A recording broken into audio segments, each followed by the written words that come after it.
এ পর্যন্ত আমি অনেকগুলো ভিডিও দিয়ে আপনাদেরকে সতর্ক করার চেষ্টা করেছি। আপনি এক্সিট লাগাবেন। এক্সিট লাগিয়ে বাংলাদেশে যাওয়ার পর আবার আসতে পারবেন কিনা? এই জিনিসটা আপনি নিশ্চিত হয়ে তারপরে এক্সিট লাগান। গতকালকে এক ভাই আসছে আমার কাছে, উনার আগে এক্সিট ছিল। এক্সিট এক্সপায়ার হয়ে গেছে, তার মানে এটা এখন বর্তমানে রি-এক্সিট হবে। এটার সিস্টেম হলো যাওয়ার পর আর উনি কখনোই সৌদি আরবে ঢুকতে পারবে না যতক্ষণ পর্যন্ত না সরকার নতুন কোনো আপডেট ঘোষণা করবে। দেখা গেল যে দেশের সরকার ঘোষণা করলো যে ৫ বছর পরে বা ১০ বছর পরে যারা হুরুপ প্রাপ্ত বা এক্সিট প্রাপ্ত বাংলাদেশে গেছে এক্সিট লাগিয়ে তারা আবার নতুন ভিসায় আসতে পারবে। এই ডিক্লারেশন যতক্ষণ পর্যন্ত না আসবে ততক্ষণ পর্যন্ত কি এখনকার সিস্টেম অনুযায়ী যারা আগে এক্সিট ছিল এখন পুনরায় এক্সিট লাগিয়ে বাংলাদেশে যাইতেছেন তারা আর প্রবেশ করতে পারবে না এখনকার সিস্টেম অনুযায়ী। তো উনি গতকালকে আমার এখানে আসছে টিকিট কাটার জন্য। এক্সিট লাগাইছে অন্য জায়গা থেকে।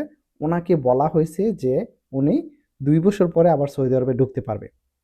এটা কিন্তু সম্পূর্ণ মিথ্যা কথা বলছে। যে ব্যক্তি এক্সিটটা করছে, উনি মিথ্যা কথা বইলা এক্সিটটা করছে, ওই ব্যক্তির জন্য কাজটা করায়। এখন দেখেন, কথা হলো ওই ব্যক্তিটা ওনার সাথে মিথ্যে বলে এক্সিটটা করাইছে। এমনও হইতে পারে এই যে প্রবাসী ভাইটা ২ বছর পরে আসতে পারবে বলেই কিন্তু এক্সিটটা লাগাইছে। তো এখন ২ বছর পরে তো আর উনি আসতে পারবে না। যখন আমি এই কথাটা বলছি উনাকে, উনার আকাশটা মনে হয় যে উনার মাথার উপরে ভাইঙা পড়ছে। দেখেন উনি কিন্তু এক্সিট লাগানোর ইচ্ছে ছিল না এখন। তো যখন উনি শুনছে যে ২ বছর পরে উনি আবার আসতে পারবে তো ভাবলো যে হ্যাঁ, ফ্যামিলির সাথে অনেকগুলো দিন কাটায় নাই। তো উনি যাওয়ার পরে ২ বছর পর নতুন একটা ভিসা চলে আসবে। তো এখন উনার কিন্তু এক্সিট লাগাই দিছে টিকেট কাটার জন্য যখন আসছে আমি এই কথাটা বলার পরে যে আপনি কিন্তু আর আসতে পারবেন না। এখন সেক্টর হলো যারা হুরুফপ্রাপ্ত বা আগে এক্সিট ছিল তারা এখন রি-এক্সিট লাগিয়ে যদি বাংলাদেশে যায় তারা পুনরায় নতুন ভিসায় আর আসতে পারবে না। এই কথাটা বলার পরে উনি খুবই কষ্ট পাইছে এবং বলতেছে যে ওইখানে গিয়ে ওনার সাথে কথা বলবে। এখন কথা বলে যাই বলে, কাজটা কিন্তু হয়ে গেছে। উনার সাথে কিন্তু কাজটা হয়ে গেছে। অল্প কিছু টাকা লাভের জন্য কিন্তু উনি এই মিথ্যে কথাটা বইলা কিন্তু উনার এক্সিটটা করায় দিছে। প্রশ্ন হলো, আপনি মিথ্যে কথাটা না বললেও তো সত্যি কথাটা বলে ইনকাম করতে পারতেন। উনার ইচ্ছে হলে গেল, ইচ্ছে না হলে গেল না। এই মিথ্যে কথাটা বলার তো আপনার দরকার ছিল না।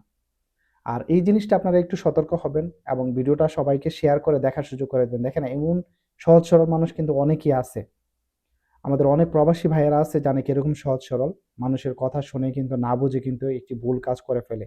এটার কারণে কিন্তু ওনার পরিবারটা এখন দেখেন উনি যাওয়ার পরে যদি সৌদি আরবে না আসতে পারে, সৌদি আরবে উনি অনেকগুলা দিন ছিল, অনেক কিছু চেনা জানা আছে, পরিচিত অনেক কেউ ছিল, হয়তো ভিসা দিবে বলে উনি কিন্তু এক্সাটটা লাগাইছে।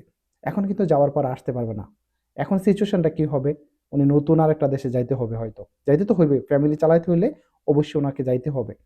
তো এই জিনিসটা আপনারা একটু শেয়ার করে সবাইকে দেখার সুযোগ করে দিবেন। সবাইকে একটু সতর্ক করে দিবেন যারা হুরুপ্রাপ্ত আছেন এবং রি-এক্সিট আগে এক্সিট লাগাই দিছে আপনার কফিল আপনি জানেন না বা এক্সপায়ার হয়ে গেছে। এখন যাওয়ার পরে পুনরায় বাংলাদেশে যাওয়ার পরে নতুন ভিসায় আর আসতে পারবেন না।